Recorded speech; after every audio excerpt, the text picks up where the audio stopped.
আসসালামু আলাইকুম। আমি সর্বকনিষ্ঠ শিশু শহীদ উত্তরা সর্বকনিষ্ঠ শিশু শহীদ জাবির ইব্রাহিমের মা, হতভাগিনী। তবে আমি জামাতে ইসলামী বাংলাদেশকে ধন্যবাদ জানাই শহীদদেরকে যথাযথ মর্যাদা দেওয়ার জন্য। আমি ওনাদেরকে প্রতি শুকরিয়া আদায় করছি। আল্লাহ সুবহানাহু ওয়া তাআলাকে ধন্যবাদ যে রক্তাক্ত একটা স্থানে আমাকে এনে দাঁড় করানোর জন্য। আমি অবশ্যই চেষ্টা করব আমার শহীদ যে বাচ্চারা যাদের হত্যার বিচার হয়নি, হত্যার বিচার করার জন্য।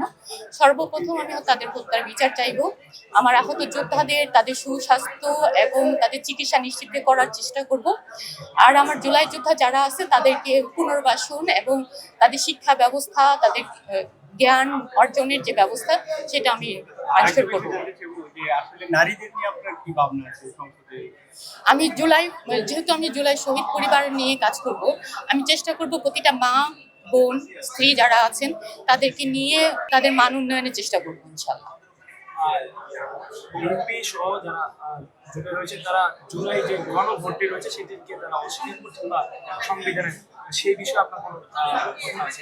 এটা তো আসলে জনগণের রায়। এটাকে অস্বীকার করা মানে নিজেকে নিজের ধ্বংস আনা।